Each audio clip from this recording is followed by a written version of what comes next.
Nós vamos falar, então, das profecias da vinda de Jesus. Vamos falar do seu nascimento e vamos abordar também um pouco sobre a sua família. É preciso todos nós, desde o início do nosso curso, a preocupação sempre foi o quê? A doutrina espírita, ela é uma doutrina esclarecedora, confortadora.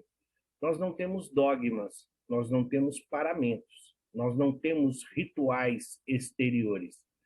Quando nós nos propomos a fazer uma prece inicial, é no sentido de harmonizar os corações que chegam, aqueles que vão chegando, vão se harmonizando, vão se integrando junto à equipe espiritual. E aqui nós nos encontramos esses ensinamentos, essas informações que estão sendo compartilhadas, elas são frutos de estudo. Elas estão todas centralizadas nas obras da codificação e nas obras complementares. Só que nós temos uma cultura de igreja. Nós temos o chamado um igrejismo que ainda reina em muitas casas espíritas e no meio espírita. Isso é errado? Isso é certo? Não cabe a nenhum de nós fazer julgamento. A doutrina, o Espírito de verdade, ele nos ensina que todos nós estamos aqui para aprender e que o Consolador prometido viria trazer para nós exatamente esses esclarecimentos. Então, o objetivo não é chocar. Alguém poderá dizer assim, nossa, Sebastião está tão sóbrio, por que será que está falando? Quando nós desmistificamos certos dogmas, isso às vezes pode parecer afronta. Não. Quando nós dissemos que Jesus não realizou nenhum milagre, que Jesus não realizou nenhuma cura, isso não tira o mérito do Cristo. Pelo contrário. Quando nós dizemos que Jesus foi um espírito que foi criado como nós, é um espírito que galgou todos os degraus da existência, qual a diferença? Se nós olharmos o Cristo crucificado, nós vamos entendê-lo como Deus, então era normal ele sentir, ele não sentiu nada. Pela sua evolução espiritual como Deus, então ele estava muito acima das dores. Porém, como nos ensina Kardec no livro da Gênese, quando nós olhamos Jesus como humano, como um ser humano, como um ser de carne, nós compreendemos que as dores pelas quais ele passou, nenhum ser humano suportaria, ainda mais com aquela resignação. Então, feita as explicações que se faziam necessárias, então vamos para as profecias e a vinda do Messias, bem como o seu nascimento e a sua família. A pré-existência de Jesus, Jesus existia antes da criação do mundo, conforme está escrito na Bíblia, que assim diz. Jesus falou assim, e levantando seus olhos ao céu, disse, Pai, é chegada a hora. Glorifica a teu filho, para que também o teu filho te glorifique a ti. E agora, glorifica-me a tu, ó Pai, junto de ti mesmo, com aquela glória que tinha contigo antes que o mundo existisse. A referência está em João, capítulo 17, versículos de 1 a 5. Jesus falou também em outros versículos. Disse-lhes Jesus, em verdade vos digo, que antes que Abraão existisse, eu sou. E também no Apocalipse, eu sou o Alfa, eu sou o Ômega, o princípio e o fim, diz o Senhor. O que é, e que era, e o que há de vir, o Todo-Poderoso. Então, quando Jesus diz que é o que está lá no livro do Gênesis, quando ele fala: aquela glória que eu tinha contigo antes que o mundo estivesse.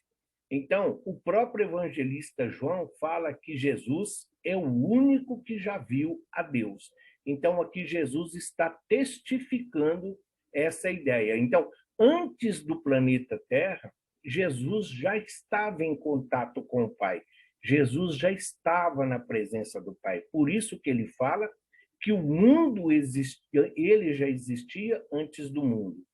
Mais na frente, quando ele disse que antes de Abraão, porque Abraão e Moisés são referências temporais. Por isso que ele disse eu sou. Eles foram. Ele diz eu sou. Então, Abraão não poderia dizer eu sou, porque sabe da sua inferioridade.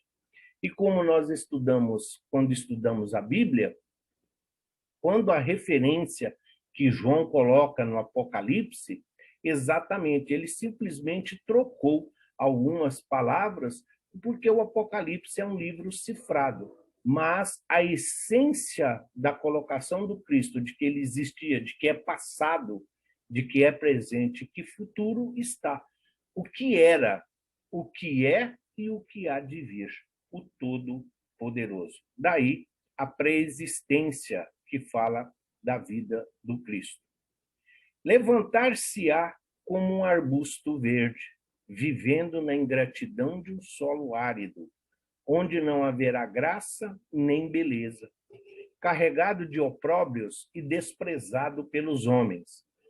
Todos lhe voltarão o rosto, coberto de ignomínias, não merecerá consideração. É que ele carregará o fardo pesado de nossas culpas e de nossos sofrimentos, sobre si e todas as dores. Esse é o primeiro versículo que está no livro de Isaías, falando da vinda do Messias, em se referindo ao Salvador. O que ele está dizendo? Aí nós já hoje, por isso tem toda uma sequência do nosso curso. Então, quando ele fala do arbusto verde, ele está se referindo juventude, ele está se referindo a alguém aí na madureza da sua existência daquele povo. A ingratidão de um solo árido, ele não está se referindo a um solo geográfico, ele não está se referindo a um país. Esse solo árido que Isaías está se referindo é o coração duro, o coração de pedra, onde não haverá graça nem beleza. Então ele vai falar da inveja, do ciúme, da calúnia, da difamação, nessas palavras bonitas, ignomínias e tudo mais. Quando ele fala, carregará os nossos sofrimentos. Porque a lição de Cristo como educador e principalmente como idealizador era exatamente essa, mostrar para nós o caminho. Aqui é a continuação do capítulo. Presumireis na sua figura um homem vergando ao peso da cólera de Deus, mas serão os nossos pecados que cobrirão de chagas sanguinolentas e as suas feridas hão de ser a nossa redenção. Somos um imenso rebanho desgarrado, mas para nos reunir no caminho de Deus, ele sofrerá o preço das nossas iniquidades, das nossas torpezas, dos nossos equívocos, dos nossos enganos. E o Senhor lhe dirá: eis que a jovem conceberá e dará luz a um filho, e lhe chamará Emmanuel. É essa a continuação. Então, essa previsão, nós falamos, o profeta antigamente, ele era muito relacionado a fazer previsões. Por quê? Sim, hoje nós sabemos que era através da mediunidade. Então, as informações, as previsões que eles faziam eram todas fundamentadas em orientações mediúnicas que eles recebiam. E aqui fica, porque se é a primeira referência que se fala de Maria ou da mãe do Salvador, ele fala a jovem. O texto em hebraico fala à jovem: eis que a jovem conceberá e dará luz a um filho, que se chamará Emanuel, que na tradução hebraica é Deus conosco. Alegra-te muito, ó filha de Sião, exulta, ó filha de Jerusalém. Eis que o teu rei virá a ti, justo e salvador, pobre e montado sobre um jumento, sobre um asninho, filho de jumenta. E ele anunciará a paz às nações, e o seu domínio se estenderá de um mar a outro mar, e desde o rio até as extremidades da terra. Essa relação, essa previsão de Zacarias é uma das 235 que nós não colocamos aqui e que se cumpriu. Quando Jesus adentra Jerusalém, quando ele entra ali montado no jumento, no asno, que é o que originou o Domingo de Ramos, hosanas nas alturas, né? Então, é essa colocação. Então, essa previsão de Zacarias que fala do Salvador. Então, quando Jesus adentra a cidade, então muitos entendem que essa previsão de Zacarias é uma das que se cumpriu, devido ao quê? As coisas materiais da ocasião da entrada triunfante de Jesus em Jerusalém. E tu, Belém, terra de Judá, não és de modo algum a menor entre as principais de Judá, porque de ti sairá o guia que há de apacentar o meu povo, Israel. Isso, na palavra de Miqueias, seria Javé, seria o Jeová, o Deus do Antigo Testamento, dizendo que Belém, que sofria muito preconceito, era considerada uma cidade muito pequena. Então, ele vai falar exatamente isso. Não é questão de ser a menor, porque será de ti que irá sair o Salvador, é aí que irá nascer aquele que reinará sobre todas as nações. Essa é também uma das previsões que está no livro do profeta Miqueias. Vê-lo-ei, mas não agora. Contemplá-lo-ei, mas não de perto. Uma estrela procederá de Jacó, de Israel subirá um cetro que ferirá as têmporas de Moabe e destruirá todos os filhos de Sete. Aqui está no Números, que é um dos livros do Decálogo. Isso aqui seria uma reprodução de uma das falas de um dos escritos de Moisés. Moabe já era uma das tribos existentes ali entre os canineus, entre os próprios, os moabitas, tem também os nomes variam muito poucos aqui, mas ele está dizendo já daquele povo que andava em direção à terra prometida. Os filhos de Sete seria a mulher, está se referindo à mulher de Caim, a esposa de Caim, que gerou outros filhos, é só uma referência em relação a um gênero populacional. É somente, mas o que vale, o que fica é que, desde o Decálogo de Moisés até João Batista, até Malaquias, o último dos profetas do Antigo Testamento, já tínhamos aí esta previsão da vinda do Cristo ou do Salvador. Dias virão, declara o Senhor, em que levantarei para Davi um germe justo, um rei que reinará com sabedoria e fará o que é justo e certo na terra. Em seus dias, Judá será salva, Israel viverá em segurança, e este é o nome pela qual será chamado. O Senhor é a nossa justiça. Todas as previsões falam de um conquistador, mas não diz que ele seria um guerreiro, não diz que ele seria um lutador sanguinário. mas sempre fala de justiça. Dirá, como diz aqui, reinará com sabedoria, mas não especifica as armas. Todas essas referências, Judá, da mesma forma que Davi, está se referindo exatamente às tribos de Israel que compunham ali, onde foi dividido todo o reino, antes da divisão, quando era um todo ainda. Então, Israel é um todo. Então, o Salvador viria para libertar os hebreus, para conduzir os hebreus ao reino, à terra prometida, ao reino de Javé, o reino de paz, de equilíbrio, que depois Paulo de Tarso vai nos falar, onde irá jorrar leite e mel. Então, está sempre relacionado, sabedoria e justiça, está sempre relacionado a essa igualdade entre todas as nações, até então por eles ali conhecidos. O próprio Jesus afirmou que ele seria o profeta prometido, como está escrito em João. Porque se vós cresceis em Moisés, creríeis também em mim, porque de mim ele escreveu ele.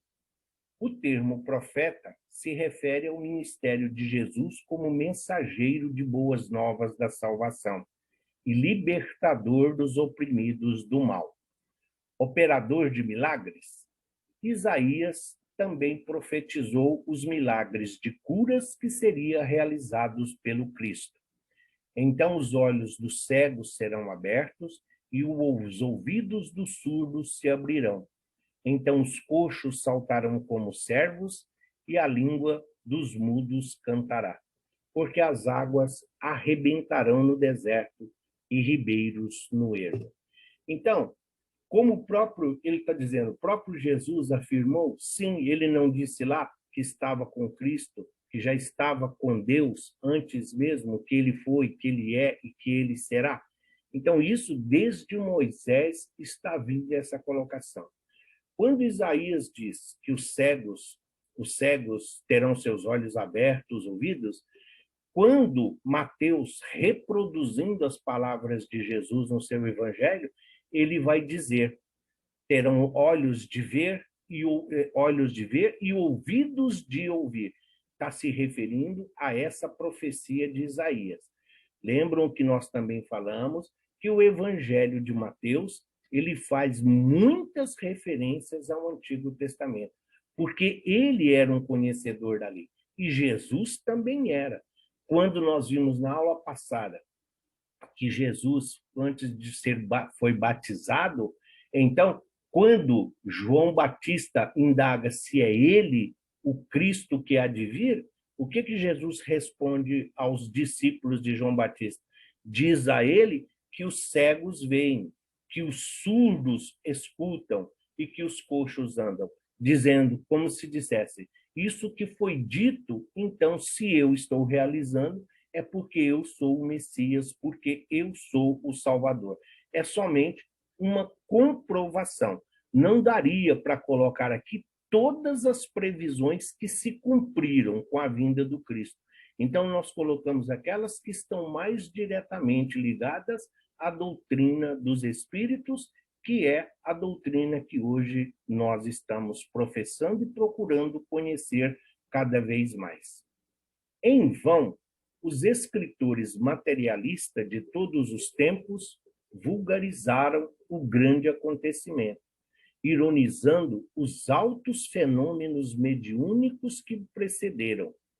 Simeão, Ana, Isabel, José, João Batista, bem como a personalidade sublimada de Maria, têm sido objeto de observações injustas e maliciosas.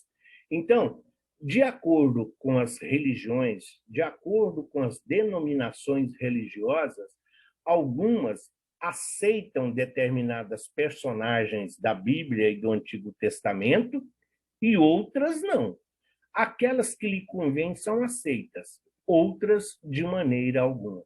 Mas nós, que estudamos a doutrina espírita, nós temos as orientações dos benfeitores espirituais, sob a orientação do Espírito de verdade, esclarecendo a todos nós.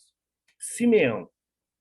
Simeão é o sábio, é aquele profeta que ficava no templo, que quando Maria coloca nos braços dele o menino Jesus, ele olhando para aquela criança, ele diz: agora eu já posso morrer em paz, porque eu vi o Salvador. Ana é a mãe de Maria, é a avó de Jesus. Isabel é a prima. José é o pai. João Batista, o amigo, o primo, querido, o percussor, aquele que veio abrir o caminho. E Maria, nós vamos ver como se procedeu daqui a pouco a escolha desse espírito tão evoluído que até hoje se encontra aqui entre nós. O mundo era um imenso rebanho desgarrado. Cada povo fazia da religião uma nova fonte de vaidades, salientando que muitos cultos do Oriente caminhavam para o terreno franco da dissolução e da imoralidade. Mas o Cristo vinha trazer ao mundo os fundamentos eternos da verdade e do amor. Se a época de Moisés, quando os hebreus, ainda sob o jugo da escravidão no Egito, então havia muita promiscuidade, havia muita corrupção, não tinham normas, nem regras e nem regulamentos, e com o Império Romano em franca expansão, então tudo isso estava voltando. As criaturas estavam perdendo a noção dos direitos conseguidos, da organização administrativa que tinha até então. Então, para evitar essa dissolução, para evitar uma retroação dos valores e dos princípios, é esse o motivo que leva à reunião no mundo espiritual que decide pela vinda do Salvador, pelo nascimento de Jesus aqui entre nós. Jesus combateu pacificamente todas as violências oficiais do judaísmo, renovou a lei antiga com a doutrina do esclarecimento, da tolerância e do perdão.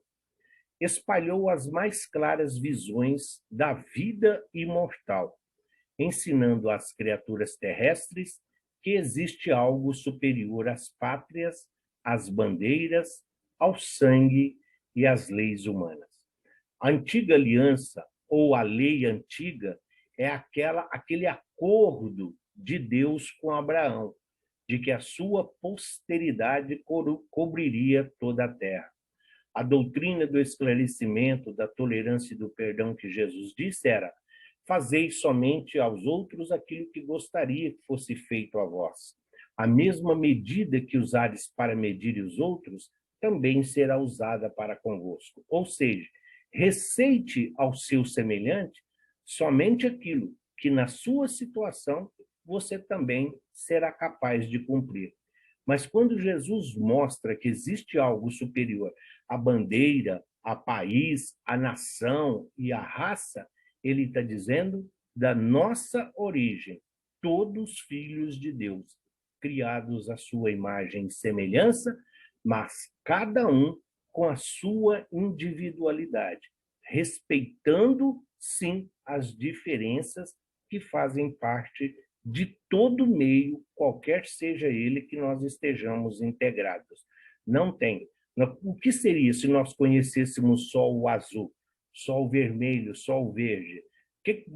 Se existisse somente pera? Como é que nós íamos conhecer outras frutas? Então, a diversidade, ela existe no mundo não para ser um comparativo, mas exatamente para atender às nossas necessidades, onde cada um caminha também por si. Não se reveste o ensinamento de Jesus de quaisquer fórmulas complicadas, guardando, embora o devido respeito a todas as escolas de revelação da fé com seus colégios iniciáticos, notamos que o Senhor desce da altura, a fim de libertar o templo do coração humano para a sublimidade do amor e da luz, através da fraternidade, do amor e do conhecimento. Pode dizer que não, mas desde o nascimento de Jesus, o mundo se modificou. O Emmanuel, sempre nós temos como referência desta colocação o A Caminho da Luz. O Emmanuel nos revela que até a psicosfera do planeta foi modificada. A vinda do Cristo, só a vinda do Cristo aqui, por 1000 anos, nós ainda sentimos a sua energia e o valor da sua presença aqui entre nós. Foi uma época de avanço, foi uma época de descobrimento, foi uma época de renovação que nós, espíritos, estávamos aguardando desde o mundo primitivo, quando adquirimos e ali recebemos do Pai o livre-arbítrio. Com o nascimento de Jesus, começa a era definitiva da maioridade espiritual da humanidade. Com sua exemplificação divina, entrega ao Mestre o código da fraternidade e do amor a todos os corações. A palavra do Evangelho é límpida e cristalina. Revela-se livre de fórmulas e misticismo, tão ao gosto de muitas interpretações religiosas, cristãs ou não cristãs. E por tocar diretamente o coração, incentiva o espírito a medir as consequências nocivas dos próprios pensamentos e atos. Quando Jesus aqui vem, ele vem resgatar a quem? A nós. Muito dos ensinamentos dos profetas estavam se perdendo. A ideia que eles falavam do avanço, eles não falavam do mundo espiritual, mas todos pregaram o amor, todos pregaram a fraternidade, todos pregaram a colaboração, de uma forma ou de outra, com uma palavra diferente, mas o objetivo era esse. Maioridade espiritual da humanidade, com a vinda do Cristo, significa que nós saímos, com a vinda do Cristo aqui, nós saímos de mundo primitivo e fomos promovidos a um mundo de provas e expiações. É essa a maioridade espiritual da humanidade. Então, nós já não éramos mais espíritos primitivos, então não podíamos mais, a partir da vinda do Cristo, alegar desconhecimento. Agora, nós já não temos mais esse atenuante de dizer que não sabia. O código da fraternidade e do amor a todos os corações está sintetizado nos mandamentos que Jesus colocou como 2: amar a Deus sobre todas as coisas e ao próximo como a si mesmo. O misticismo, as crendices, as oferendas e o sacrifício, os dogmas que ele está falando, Jesus veio exatamente romper com tudo isso. Jesus, ele espiritualiza o sacrifício, ele espiritualiza a oferenda, de modo a tornar que, sendo Deus o dono de tudo, sendo Deus o criador de tudo, ele não tem necessidade de receber presentes, nem carinho nas oferendas, uma vez que tudo pertence a ele. E como se deu? Né? Como se deu esse nascimento? As imagens é somente para ilustrar o que nós estamos falando. As únicas fontes acerca da concepção e do nascimento de Jesus são os evangelhos de Mateus e Lucas. São narrativas que trazem informações distintas.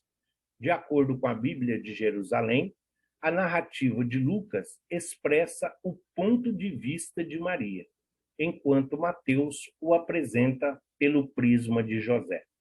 O que interessa? Lá não diz que tem o arcanjo que o arcanjo veio anunciar a Maria. As ilustrações é só para nós compreendermos. Uma jovem, um espírito de luz, uma vez que ele já é um arcanjo. Então, ele vem, ele estava nessa forma simples, de repente ele estava com as mesmas vestimentas. É só para ilustrar que é um espírito de luz.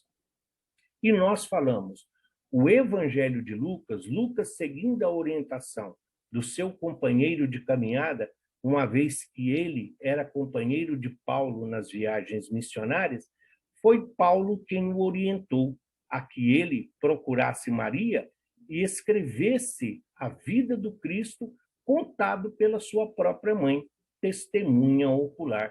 Por isso, é uma mãe contando a história do filho desde o seu nascimento até a cruz que ela acompanhou. Enquanto que Mateus, judeu, era do judaísmo, onde a mulher não tinha nenhum valor, vamos assim dizer, mas ele pega José. Então, o evangelho de Mateus é contado do prisma do pai, de alguém que era o legítimo representante de uma raça, de um povo, com seus valores e principalmente com a sua concepção de família. Por isso, algumas discordâncias entre um texto e outro.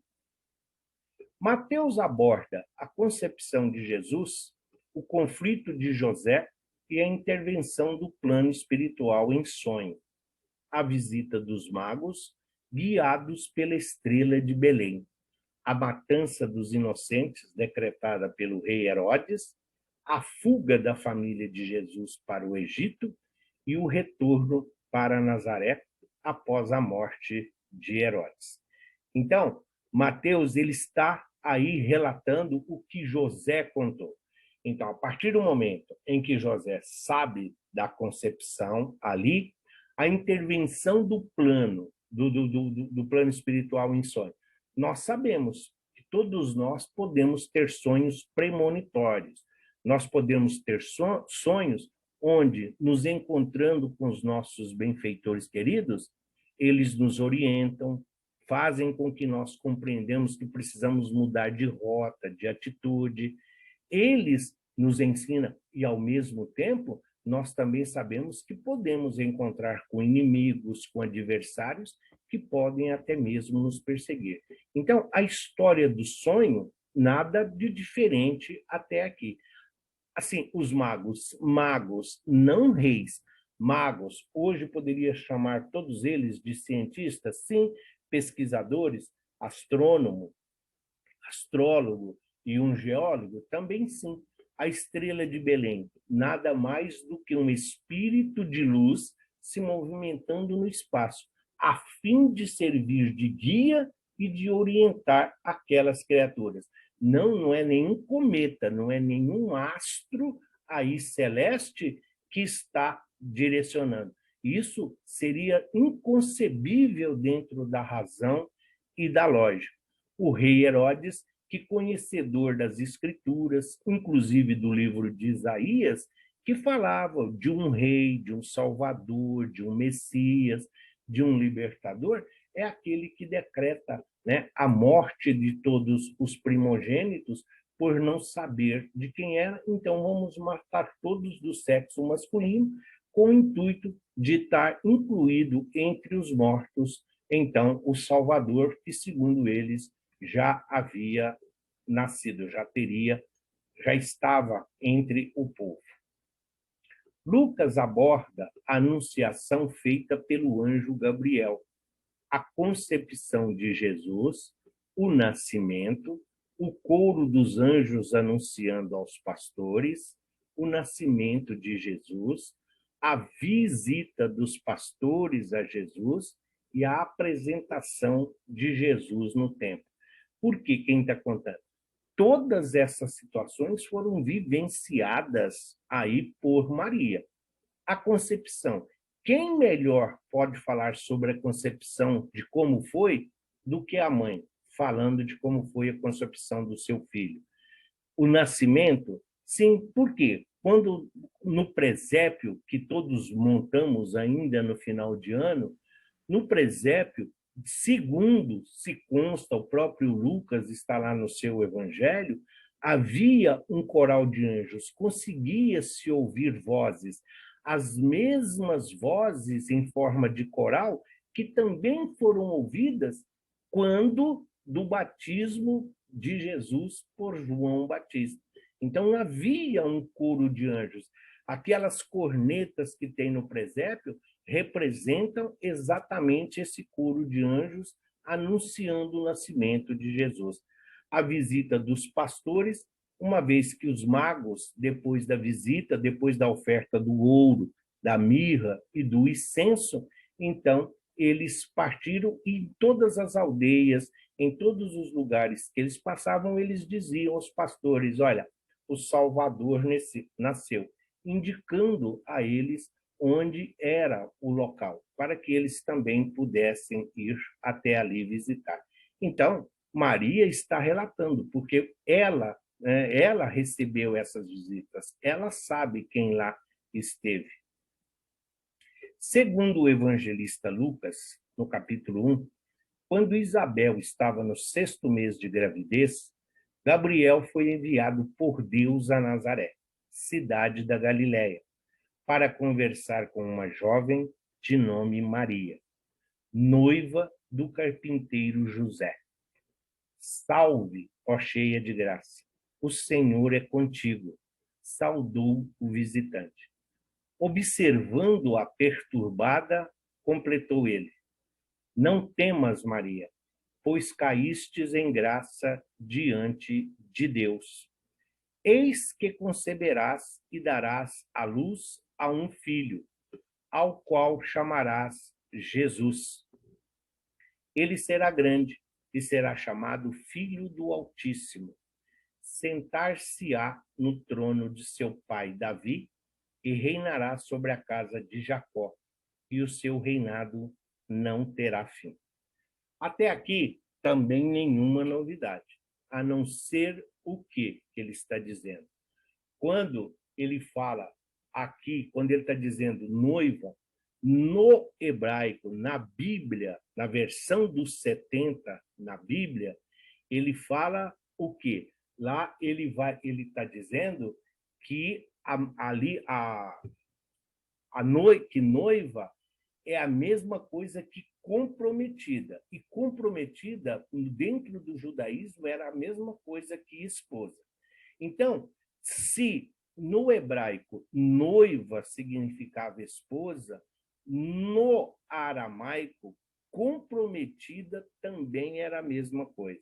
Então, nós já temos, mesmo antes de chegar à Vulgata, a versão de São Jerônimo, simplesmente da Bíblia hebraica para o grego, nós já começamos a ter mutilações, acréscimos e subtração das informações que chegariam até nós posteriormente. Porém, aqui Gabriel não está falando nada que ela já não soubesse. Ele está dizendo: não temas, pois caístes em graça diante de Deus. Eis que conceberás e darás à luz a um filho. Ele não está falando para ela que nada de Espírito Santo, nada de virgem, nada. Ele está dizendo: eis que conceberás e darás à luz a um filho. É normalíssimo naquela época, não existia anticoncepcional, não tinha pré-natal, não tinha ultrassom. Você casou, automaticamente, depois de uns meses ou talvez anos, devido às circunstâncias e o planejamento reencarnatório, você vai acabar, num momento ou outro, concebendo e vai ter filhos. É assim que funciona. Nada de excepcional. Ele será grande e será chamado Filho do Altíssimo. É uma homenagem. Ele será grande, está dizendo, em termos não de conquistas, em termos de moral, em termos de referência. Ele será, como todos nós, será o Filho do Altíssimo, mas não está falando que ele é o único. É isso que ele está dizendo, que vai reinar sobre todas as tribos. Nesse contexto, Kardec situa Maria como a Imaculada, não sob o ponto de vista físico, mas espiritualmente. E explica, referindo-se a ela: Deus enviou um espírito puro, não pertencente à raça culpada e exilada, para se encarnar sobre a terra e nela cumprir essa augusta missão. Do mesmo modo que de tempos em tempos envia espíritos superiores para que na terra se encarnem, para darem um impulso ao progresso e apressar o seu adiantamento. Esses espíritos são, sobre a terra, como o venerável pastor, que vai moralizar os condenados em sua prisão e mostrar-lhes o caminho da salvação. Então, quando Kardec coloca aqui, quando ele fala do ponto de vista físico, ele está colocando como todos nós. Ele está dizendo que ela não veio com os capelinhos e que também não estava aqui nas raças primitivas. Ou seja, Maria não tem nenhuma ligação com a Terra. O espírito Maria vem de outros orbes. Não se tem referência de onde é. O Ramatiz, que algumas casas espíritas, algumas denominações, alguns pesquisadores usam muito, Ramatiz, sem nenhuma fonte comprovada, ele diz que Maria veio da estrela de Sírius, mas isso é ele quem fala, mais ninguém fala essa situação. Mas, da mesma forma que nós muitas vezes nos referimos aos evangelhos apócrifos, aqui também se faz para mostrar que mesmo no meio espírita existe diferença em uma série de situações. Ele está dizendo que Maria não tem ligação com a Terra. O termo que vai originar o virgem está relacionado a isso, de não ser um espírito comprometido ou que estivesse em reparação, em expiação, ou que precisasse reencarnar na Terra, mas sim, como diz Kardec, numa missão. Ela veio aqui no sentido de dar um impulso aos espíritos que aqui se encontravam e também ao planeta idealizado por aquele que seria o seu filho. Natural, portanto, que reverenciemos a mãe de Jesus como uma das grandes figuras da humanidade. Devemos ver nela nossa mãe espiritual, dedicada e atenciosa, que nos ouve e nos envia os seus prepostos para nos ajudar nos momentos difíceis, sempre que recorremos à sua bondade com a sintonia do coração.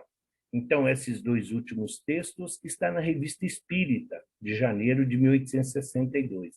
Então, o que ele está dizendo? Ele está se referindo a Maria como um espírito elevado, como um espírito puro, como um espírito capaz de ser ele a responsável, ela como Maria, o espírito, ele o espírito capaz de tamanha missão, de dar vida àquele que aqui viria como nosso modelo e guia. Nos momentos, ele fala, Kardec dizendo, nos momentos de dificuldades, nos momentos difíceis da nossa existência, nós devemos recorrer a ela, porque quem melhor do que uma mãe para saber as necessidades dos filhos? Uma coisa que nós sempre falamos, não só na doutrina, mas sempre que falamos de amor e de Jesus. A mãe, ela sente a dor do filho. A mãe, com os olhos, ela consegue compreender as necessidades do seu filho. É isso que ele está dizendo aqui. Então, nós temos sempre que ver Maria muito longe da ideologia que se foi criada, mas sim como um espírito que veio aqui para nos auxiliar e permaneceu aqui, exatamente por ver a nossa situação de espíritos ainda tão necessitados. Em comunhão espiritual com os espíritos do Senhor, mas submetida à lei da encarnação material humana, tal a qual sofreis, médium inconsciente, ela recebeu como médium vidente, audiente e intuitivo, no sentido de ter a consciência do ser que lhe apresentava, a predição do que lhe era feito.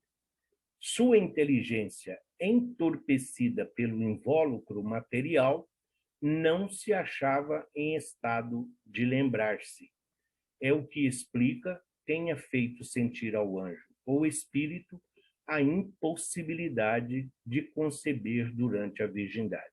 Então, ela ainda não tinha casado, ela ainda não tinha coabitado com José. É esse o termo correto que está dizendo.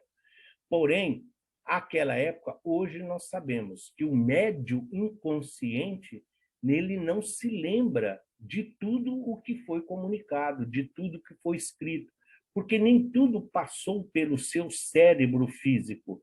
Nós sabemos que existem os médicos mecânicos, semimecânico, intuitivo e inspirado. Então, ela sabia, do seu planejamento reencarnatório, ela tinha consciência do que ela recebeu como missão. Porém, na carne, ela teve que passar a esse corpo grosseiro, que vai oferecer restrições de lembrança. O esquecimento que todos nós temos do nosso passado, Maria também sofreu. E também não é privilégio. Quem leu o Renúncia do Emmanuel, na psicografia do Chico, sabe o que aconteceu com a Polônia, quando ela teve que descer das esferas superiores para reencarnar. Então, nesse sentido, ela tinha consciência, porém, não sabia quando isso iria ocorrer. Ela ainda estava em preparo para o casamento, para a vida. Ela não tinha essa ideia do que era essa concepção, de como seria ser. Até mesmo por ser Jesus, o elevado espírito que ela iria receber, nós temos que compreender que se fazia necessário esse esquecimento, porque senão correria o risco do deslumbramento, correríamos o risco aí não da fascinação, mas correríamos o risco dela não se sentir à altura, dela não se sentir que estivesse preparada. Então, quando ele fala a sua inteligência entorpecida pelo invólucro material, é a mesma coisa que qualquer um de nós, como médium, estivéssemos em uma assistência espiritual, onde um espírito vai dar comunicação. No caso dela, foi o arcanjo. Então, que ela não lembrava, encarnada, mesmo desligada parcialmente do corpo físico, ela não conseguia acessar o seu planejamento reencarnatório. Daí foi necessário esse esclarecimento do anjo, dizendo: não se preocupe, não é agora, não é hoje, mas você vai ficar grávida. É o que nós estávamos dizendo até agora há pouco. Não é assim. A Bíblia, não é porque a Bíblia disse que a mulher tocou Jesus e o sangue parou na hora. Quem é que viu que pode afirmar? Nós temos que fugir da letra e atentar-nos para a essência do ensinamento. É isso que está dizendo o texto. Mas o fator fundamental deste contexto é a revelação de que Maria posicionou-se em estágio de extrema aceitação. Apesar de ter sido preparada no plano espiritual para receber o menino Jesus, Sua tarefa não foi fácil ou simples, como poderíamos concluir em uma análise prematura ou superficial da história. É só fazendo uma relação. Quantas vezes nós tivemos informações pelo próprio Chico de quantas vezes ele tomou bronca do Emmanuel a respeito da sua missão, do seu compromisso e da sua responsabilidade? Quantas vezes Emmanuel foi duro, segundo a nossa concepção, para com o Chico? E ele sabia, dessa mesma forma ele estava preparado. Então, aqui, só para fazer uma referência atual. Então, quando nós conseguimos nos colocar aquela época junto da magnitude desse espírito que vai receber Jesus, não é questão de privilégio. Quantas mulheres estariam preparadas hoje, 2021? E não vamos nem dizer para receber Jesus, que seja para receber um Francisco de Assis, que seja para receber uma Teresa d'Ávila. Então, imagine o tempo de preparo que se fazia necessário. Então, não é fácil. Nós temos, às vezes, o péssimo hábito de tornar grandes responsabilidades em simples fatos comuns, não dando a eles o seu verdadeiro valor. O fato de Maria ser dotada de alta evolução espiritual não a privava de estar submetida às leis físicas, características de mundos atrasados como o nosso. Ao contrário, era-lhe mais penoso viver aqui, especialmente pela incompatibilidade vibracional entre ela e o ambiente grosseiro. Tendo que mergulhar na matéria densa, submeteu-se ao esquecimento temporário das realidades espirituais e, por isso, necessitava da revelação do anjo.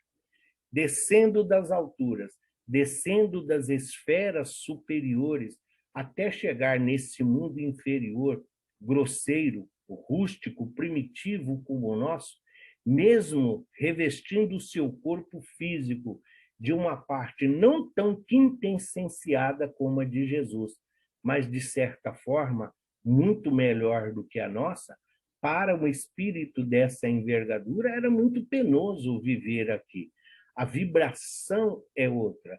E ela teve que se adaptar, ela teve que se acostumar nessa matéria grosseira. É a mesma coisa que nós estivéssemos acostumados a andar numa água limpa, num regato, e de repente encontrássemos com uma correnteza fruto de uma tempestade, onde você tem todas as mazelas, todos os miasmas e todas as dificuldades inerentes desse tipo de situação. A única diferença é que a nossa comparação se refaz de tempestades materiais, de elementos da natureza. E para Maria era uma incompatibilidade vibracional no sentido de elevação, de um espírito que já estava em condições de receber missões dignas, missionárias e de preparo. O fato que ali estava, o fato é que ali estava ele, belo e luzidio, cheio e doce e cheio de paz. Nunca me ocorreu que fosse um enviado do maligno, pois a paz que dele emanava era representativa apenas de Deus. Essa mesma paz, a de Deus, encontrava profundo eco em mim. Sua paz e minha paz se entrelaçavam, como se em meu interior nunca tivesse existido outra coisa senão a harmonia divina. Uma paz semelhante à que esse mensageiro do Senhor emanava. Eu coloquei esse trecho aqui, que está no Evangelho Secreto ou Apócrifo de Santiago Martinho, do Apócrifo da Virgem Maria, pela beleza da poética de como ela se coloca. Da mesma forma que nós já falamos de Verônica, a moça lá que enxugou o rosto de Jesus, da mesma forma que nós temos conhecimento de outros fatos relacionados à vida do Cristo, através de outros evangelhos e de outras citações, o que importa aqui é a referência. Ninguém está aqui dizendo que são obrigados, mas olha como está de acordo com o espírito elevado. Ela compreende, se mesmo na matéria densa, mesmo nesse corpo grosseiro, a elevação do espírito permite a ela compreender toda a magnitude desse filho que será gerado ou que está sendo gerado em seu útero. Então, onde ela fala, ela está dizendo, emanava, representando o próprio Deus. A paz de Deus encontra um profundo. Então, são as escolhas. A preparação dela no mundo espiritual fazia que, mesmo inconsciente, ela se recordasse das orientações, da responsabilidade que ela assumiu no mundo espiritual, junto à sua missão terrena, aqui a nos guiar nas nossas provas e nas nossas expiações. Não sendo necessário os milagres para a glorificação de Deus, nada no universo se produz fora do âmbito das leis gerais. Deus não faz milagres. Por quê? Sendo como são perfeitas as suas leis, não lhe é necessário derrogá-las. Se há fatos que não compreendemos, é que ainda nos faltam os conhecimentos necessários. Kardec pergunta: onde está escrito a lei de Deus? Na nossa consciência, é a resposta. Então, nós sabemos que não existe o maravilhoso, que não existe o sobrenatural, que não existe milagre, porque as leis de Deus são justas, perfeitas, então Deus não tem a necessidade de modificá-las para agradar a esse ou aquele, para atender ao capricho desse ou ao desejo daquele. Nós, muitas vezes, até podemos ser crianças mimadas, mas Deus não vai fazer a nossa vontade simplesmente para nos agradar. Então, por isso, ele não precisa mudar a sua lei. Tudo que acontece no planeta Terra está nas leis divinas, está de acordo com a vontade de Deus, sob a orientação segura de Jesus. Se existe fato que nós não compreendemos, se existe coisas que nós ainda não temos a compreensão necessária, é porque nós ainda somos seres atrasados, nós somos seres inferiores, ainda nos falta sentido, ainda nos faltam tecnologia, ciência, conhecimento e informação para que pudéssemos compreender ainda pequenos detalhes que acontecem e se desenvolvem junto a nós. Desde a chegada do excelso benfeitor de Jesus ao planeta, observa-lhe o pensamento sublime, penetrando o pensamento da humanidade. Dir-se-ia que no estábulo se resumem pedras e arbustos, animais e criaturas humanas, representando os diversos reinos da evolução terrestre, para conceber-lhe o primeiro toque mental de aprimoramento e beleza. Esse capítulo 26 do Mecanismos da Mediunidade, nós falamos dele quando nós falamos dos três reinos, segunda aula, se não me engano, os três reinos da natureza. A manjedoura, ela tem essa representatividade, enaltecendo aqui a missão do Cristo, de Maria, de José e de cada um dos seres envolvidos no nascimento de Jesus. Então, quando ele diz o Excelso Benfeitor nascendo, Jesus, quando ele fala os arbustos ali através do feno, através do alimento dos animais, os próprios animais, os pastores que ali estavam, então mostra a energia animal, a sua importância, a energia e o magnetismo da terra, a energia e o magnetismo que existe no reino vegetal. Então, tudo isso nós temos à nossa disposição. Então, Jesus vem integrar todos esses reinos, mostrando que todos nós, quando tivermos na capacidade evolutiva, no momento evolutivo como ele, todos nós seremos capazes de realizar tudo que ele fez e mais.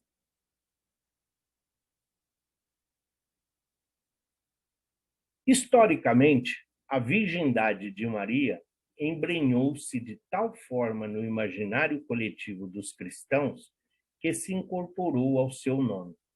É verdade. A Virgem Maria transformou o filho Jesus em vulto mitológico, e nada melhor para exaltar o homem Deus do que situá-lo como filho de uma virgem. Por falar nisso, Allan Kardec faz um oportuno ensaio comparativo a respeito das teorias do pecado original e da virgindade de Maria, situando a mãe de Jesus como virgem não do ponto de vista biológico, mas sob um enfoque espiritual. Então, aqui começamos a desmistificar essa ideia de virgindade em relação a relacionamento, a homem e mulher, a marido e esposa. Quando no Concílio de Nicéia se concebeu ali, a partir dali, que Jesus era Deus, que Deus era Jesus, Jesus sendo Deus para aqueles sacerdotes, para o clero ali reunido, se Jesus é Deus, ele não pode nascer de uma forma comum. Todos os outros seres mitológicos que existiam até aquela época, todos eles nasceram das mãos do Deus.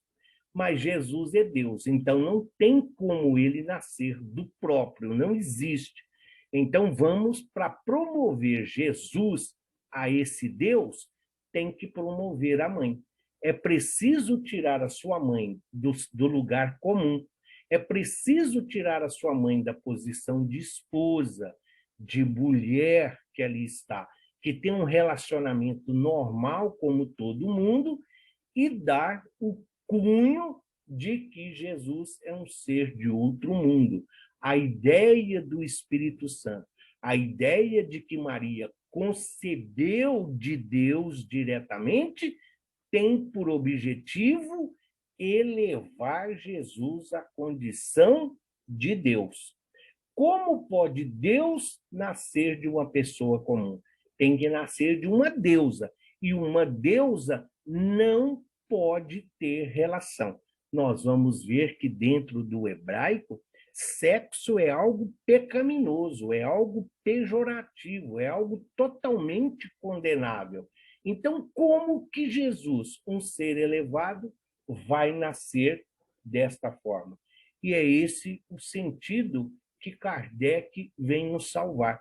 É isso que Kardec, com o auxílio dos benfeitores espirituais, vem nos socorrer, sem denegrir a imagem, sem denegrir o espírito que concebeu o Salvador, mas mostrando que todos nós, em um estado evolutivo, em um patamar evolutivo, todos nós temos como seguir as orientações divinas, sem com isso comprometer a nossa existência. Kardec diz: não paira dúvida de que Maria foi um espírito muito elevado moralmente, razão pela qual recebeu a missão sublime de gestar o modelo e guia da humanidade. O fato de Jesus ter sido concebido de forma milagrosa contradiz as vias naturais de reprodução humana. E para a doutrina dos espíritos, esta é uma questão de elevadíssima importância, uma vez que a fecundação biológica é uma decorrência das leis naturais. Tudo o que nós não compreendemos é devido à nossa inferioridade. Mas o que não nos impede de hoje, com o conhecimento já adquirido, compreendermos, e já não é nem mais ilustrativo, é fazendo uso da razão, da lógica, da fé raciocinada. A reprodução humana, já lá desde o reino animal, ela ocorre através do sexo. Seja a preservação da espécie, seja simplesmente a manutenção, o equilíbrio da natureza, mas fecundação biológica é uma decorrência de leis naturais. Se, como diz no Evangelho segundo o Espiritismo, Jesus não veio derrogar nenhuma lei, ele não poderia ser concebido de uma forma sobrenatural. O Espiritismo alerta para uma visão da natureza biológica de Jesus. Desmistifica a virgindade de Maria, mostrando a sua grandeza maternal. A legítima literatura espírita, juntamente com os ensinamentos recebidos dos espíritos superiores durante a codificação, garante que Deus jamais quebraria a harmonia das leis da natureza. Por que haveria Jesus de desrespeitar a lei de reprodução biológica? É claro que aqui Kardec deu uma valorizada. Quem garante que Deus jamais, não poderia, mas como nós temos que manter o texto original, foi mantido. Sim, ele está dizendo que isso é inconcebível. Como pode alguém que está educando, alguém que está ensinando, fazer algo que ele, principalmente, ele não pratica? Como ele pode falar de algo que ele não vivenciou, que ele não passou? Como isso poderia ter a comprovação? Então, Jesus não desrespeitaria essa lei da reprodução biológica. Voltando lá no parágrafo lá em cima, então, na colocação que foi feita. Essas contradições, essas alterações, todo esse ideal de mulher, de virgem, mãe de Deus, é concepção humana, é de acordo com os interesses do clero, da igreja, da época, mas não o processo natural que os benfeitores disseram, sim, sob a égide e sob a supervisão de Jesus ao Kardec na codificação.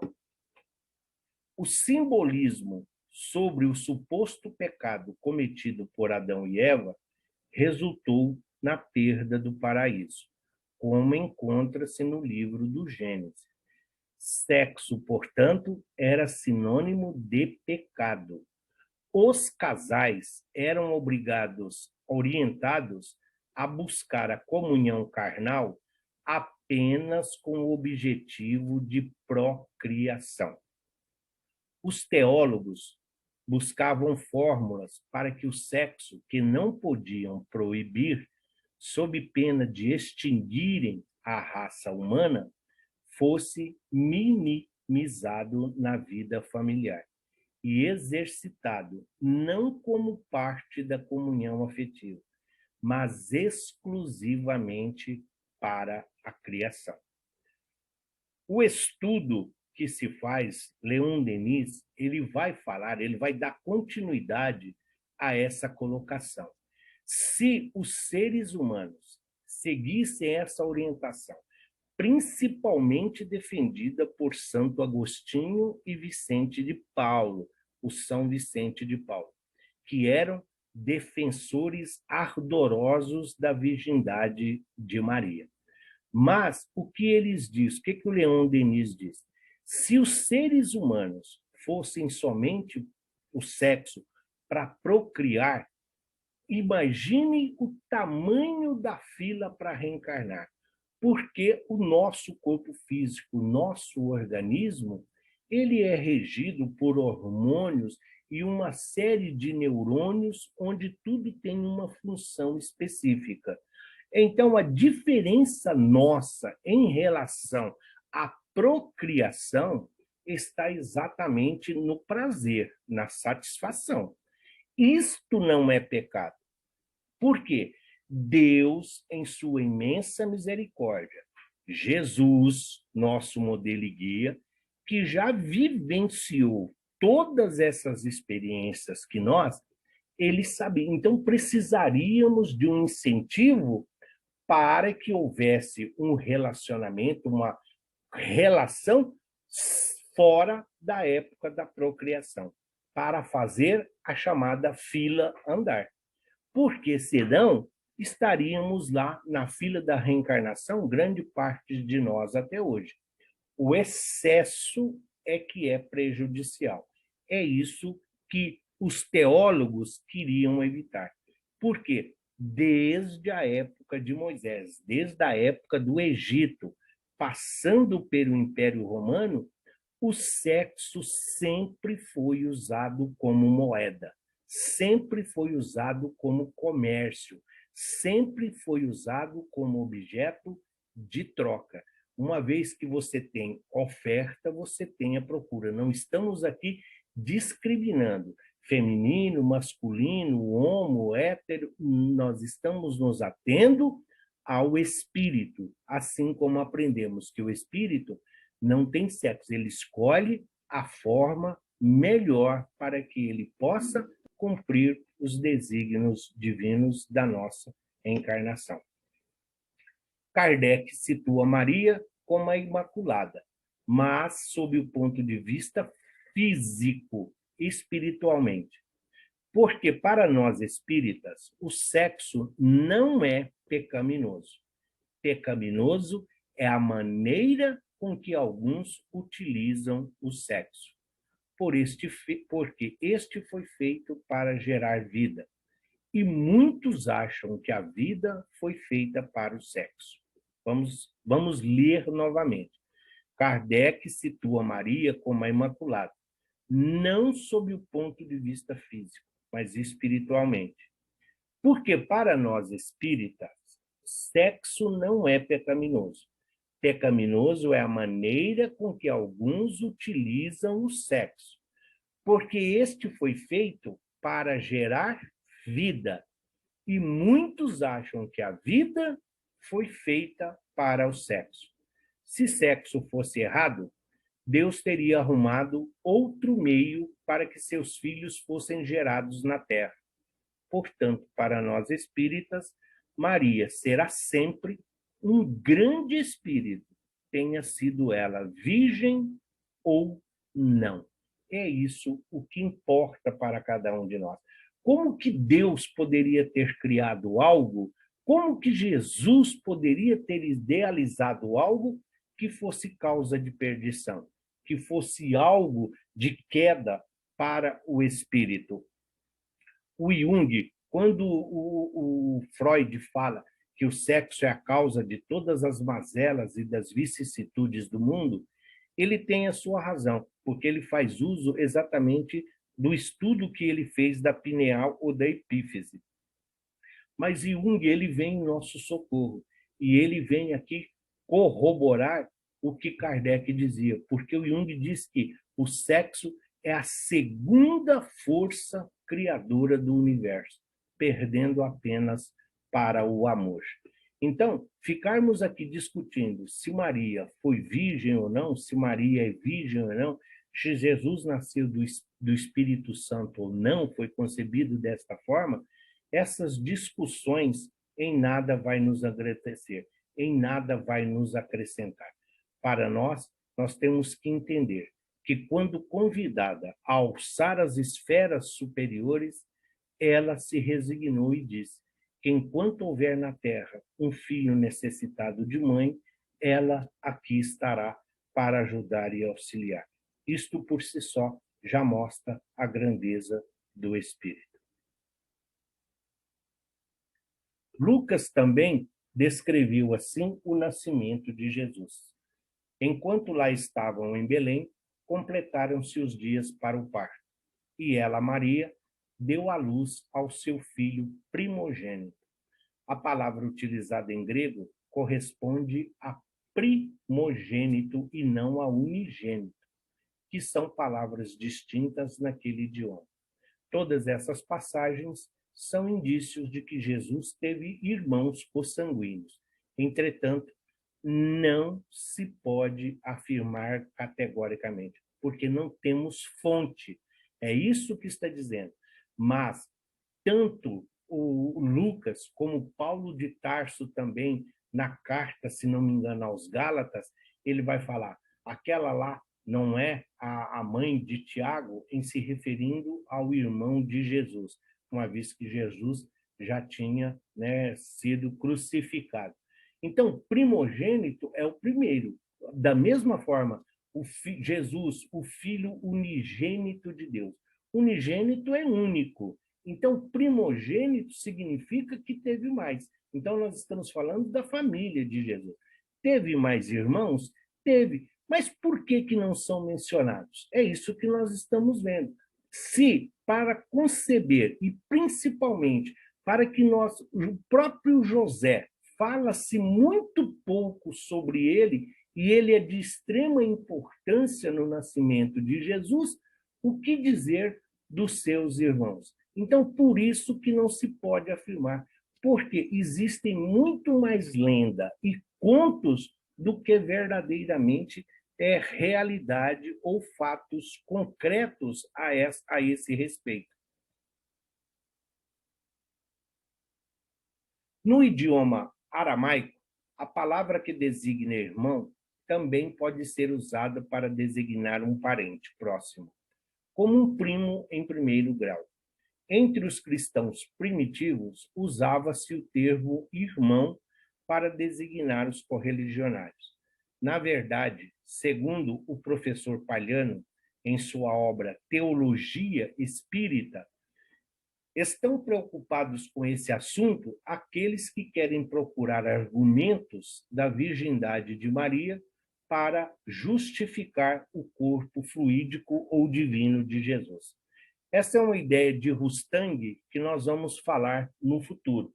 Rustang é aquela criatura que, quando conheceu as obras de Kardec, por ser muito católico, ele encheu o saco do Kardec para o Kardec escrever sobre a Bíblia. Desculpa o palavrão, mas era a verdade.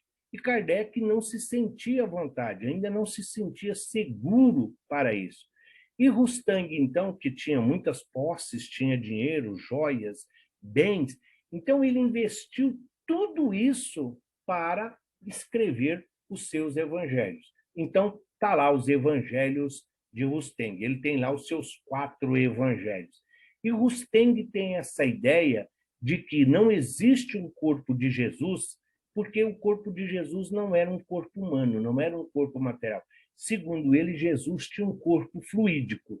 Então, nesse livro Teologia Espírita, o Palhano, aí, o professor, através de pesquisas, ele vai procurar exatamente trazer isso.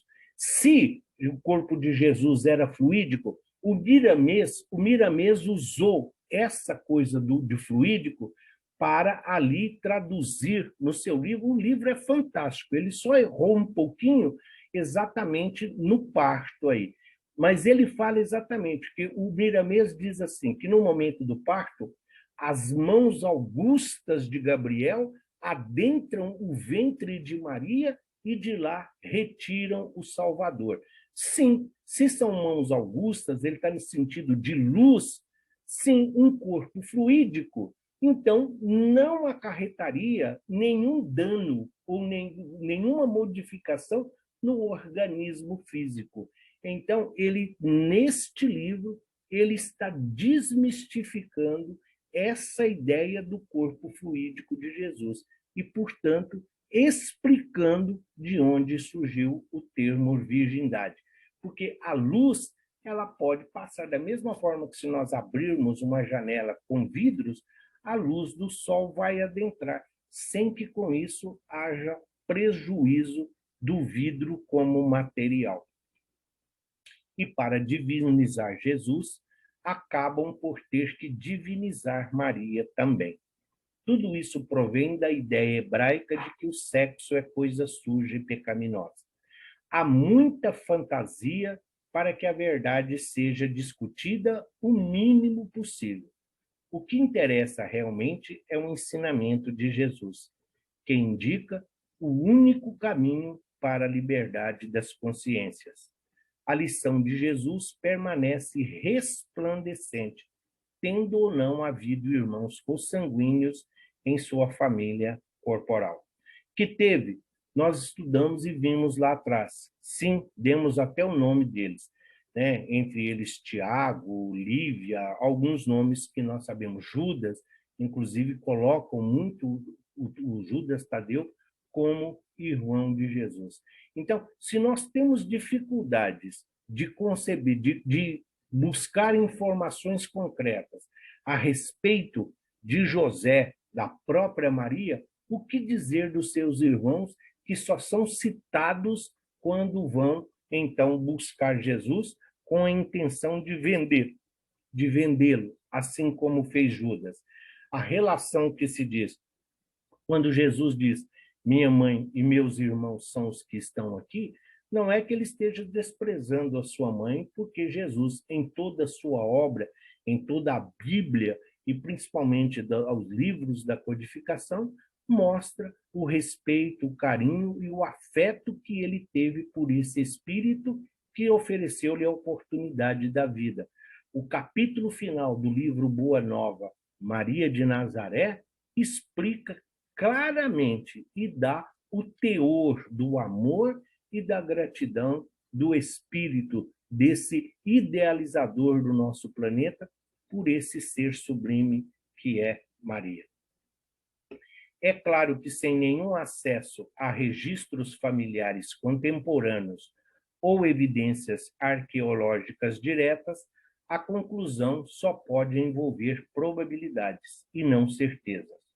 Se a busca do Jesus histórico já é difícil, a pesquisa dos parentes históricos de Jesus é quase impossível, escreve o padre e historiador americano John Mayer no primeiro volume do livro Jesus, um judeu marginal.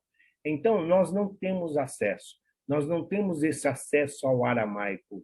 O Celestino, que pesquisou no Museu do Cairo, que teve em Jerusalém, não tem acesso. São muito restritos essas informações. E nós não temos. Então, nós precisamos deixar de lado o achismo para poder compreender dentro da razão e da lógica. Se Jesus já desperta tanta curiosidade e tantas modificações e alterações foram feitas a respeito do Jesus como mensagem, como essência do amor, imagine para esses outros espíritos que pouco acrescentaram à sua vinda. Por que pouco? É pejorativo? É depreciativo? Não. Paulo de Tarso sai de assassino, de homicida, para o grande divulgador do cristianismo. Caifás e Anás é o símbolo da calúnia, é o símbolo do orgulho, assim como Pilatos é o símbolo do egoísmo. Então, tem determinados espíritos que, convidados a estar aqui na presença do Cristo, não compreenderam a importância e a plenitude da sua existência junto àquele que é o idealizador do nosso planeta. Diz-nos Emmanuel que, quando chegou o tempo previsto para a vinda do Cristo, as entidades angélicas do sistema solar movimentaram-se nas proximidades da Terra, adotando providências de vasta e generosa importância que foram levadas a efeito. Escolhem-se os instrutores, os precursores imediatos e auxiliares divinos. Assim, num trabalho planejado e de grande relevância no mundo espiritual, processou-se a escolha daqueles que auxiliariam Jesus em sua missão de libertação pelo amor, cabendo ao espírito meigo e amigo que assumiu entre nós a identidade de Maria de Nazaré, a tarefa magnânima, porém muito complexa, de ser a mãe de Jesus. Então, não é simplesmente, olha, você vai lá que eu vou ser seu filho, você vai lá que eu vou te escolher como apóstolo, você vai lá porque você vai falar da boa nova aos gentios, aos pagãos. Tudo existe um planejamento, tudo é elaborado previamente.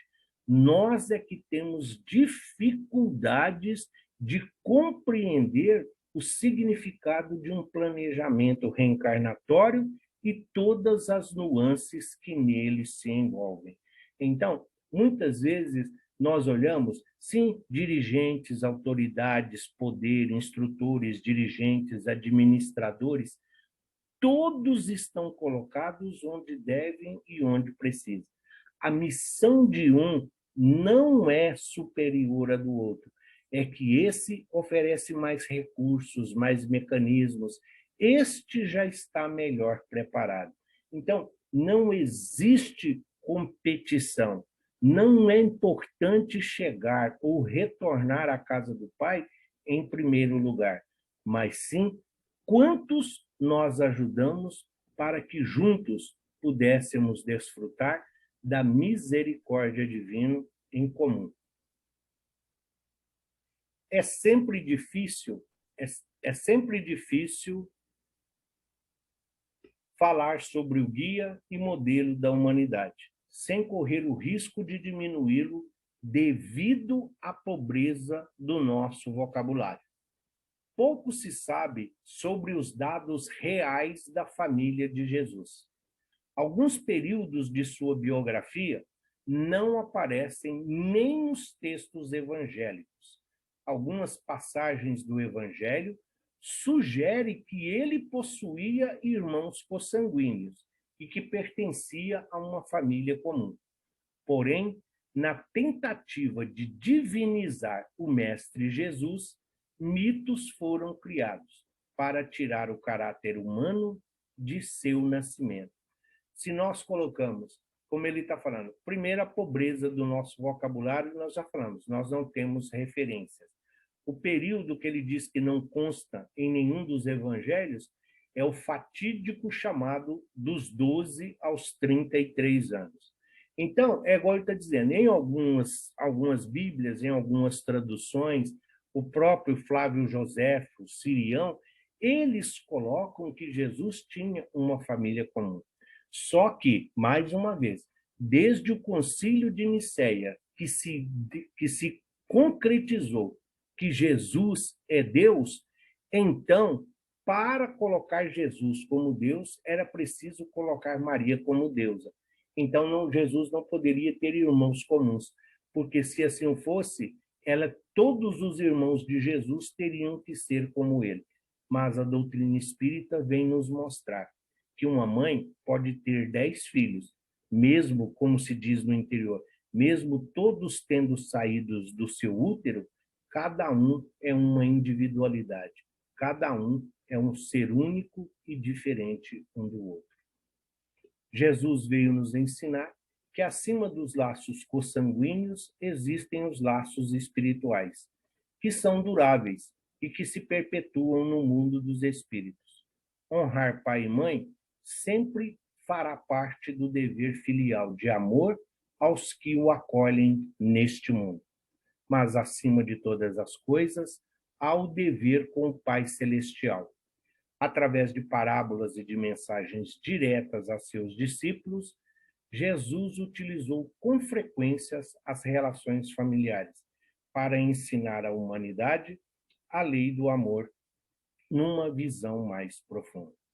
Esse honrar pai e mãe é clássico dentro dos escritores, palestrantes e oradores espíritas, colocar a obediência de Jesus neste mandamento, honrar pai e mãe, o dever filial. Nas bodas de Canaã, que é considerado o primeiro milagre de Jesus, quando Jesus está ali, então, celebrando, né, o enlace matrimonial de um amigo, então, quando Maria vai dizer a ele, né, olha, o vinho acabou, então, quando ele fala, mulher, ainda não chegou a minha hora, mas ele atende a mãe. Isso é obediência. É esse o sentido que os historiadores e os pesquisadores falam. Jesus obedeceu. Jesus atendeu a um pedido da sua mãe. E isso é sinal de respeito. Isso, por si só, já mostra o carinho e o respeito que ele tinha por esse espírito. E aqui é colocado que todos nós devemos, não importa o que os nossos pais biológicos foram ou fizeram, mas nós temos que ser gratos pela oportunidade bendita da vida que eles nos ofereceram. A cena evangélica, sua mãe e seus irmãos, neste passo, mostra-nos como a individualidade deve tratar os seus veículos, corpo físico.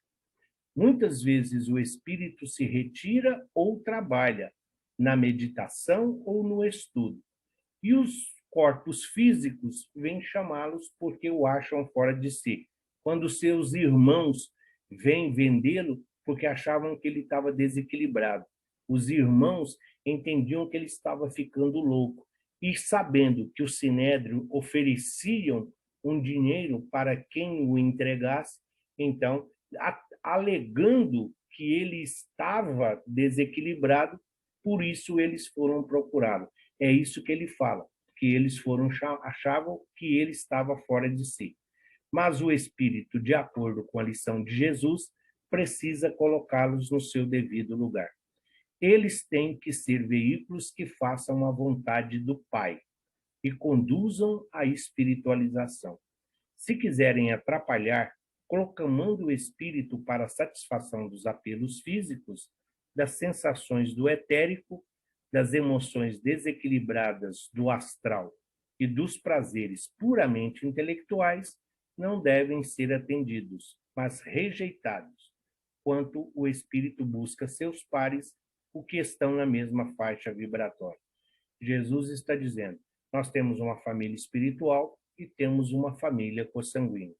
Ambos são importantes, mas devemos sempre valorizar e dar maior valor e compreensão, entendimento à nossa família espiritual.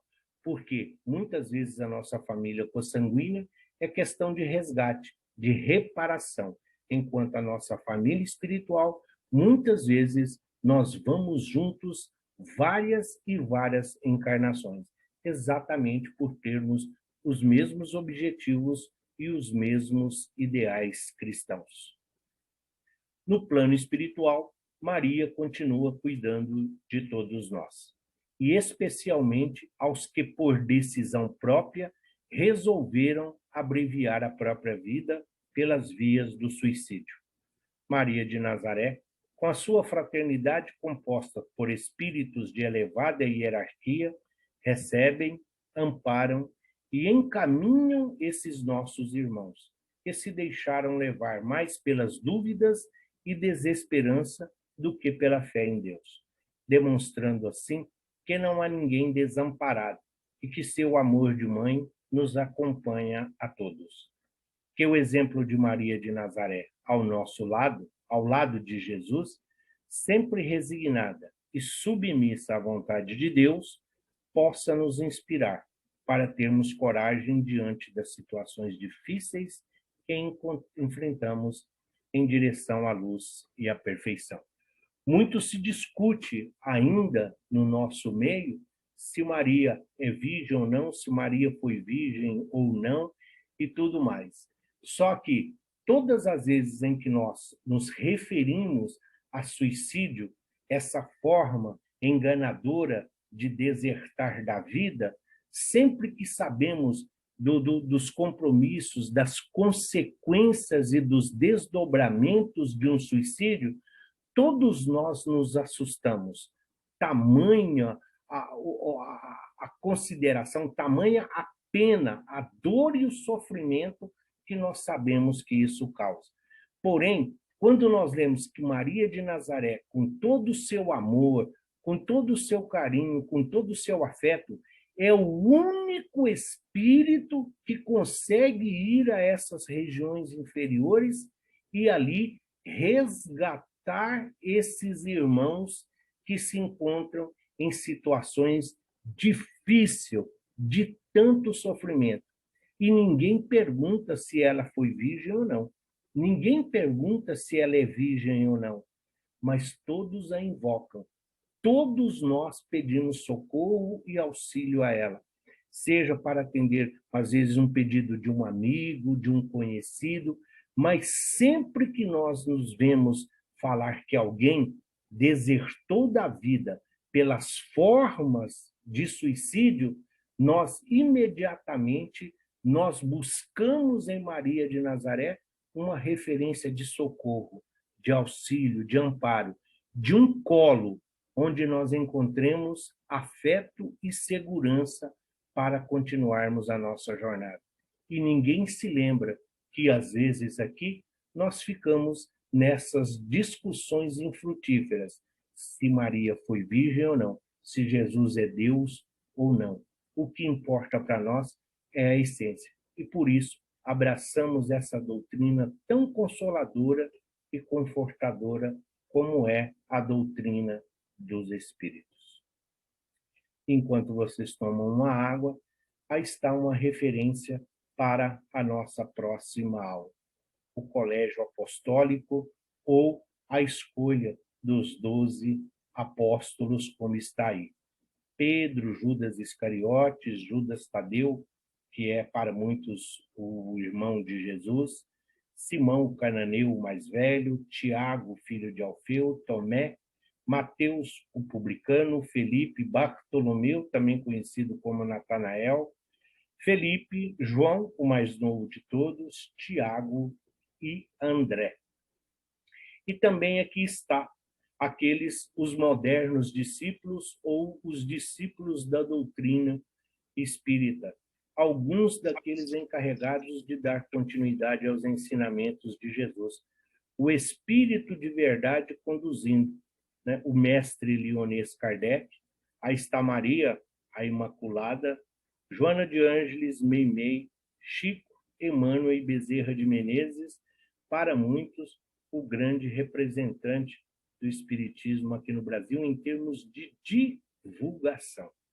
E para dar continuidade à sua missão, o mestre preparou outros espíritos de sua inteira confiança, para que, através dos milênios, não se descuidassem de endireitar os caminhos do Senhor, como fez João Batista, sem nenhuma pretensão e sem nenhuma presunção. Todos nós somos esses outros espíritos que Jesus confiou, que Jesus escolheu. Todos nós somos modernos discípulos, todos nós somos exemplos, somos ferramentas e somos instrumentos, seja em nós, no autoconhecimento, seja para a nossa família, os nossos amigos, no ambiente de trabalho, na sociedade em que nós vivenciamos. Então, estar com Cristo é fazer com que a centelha divina, que nos identifica como filhos do Altíssimo, possa brilhar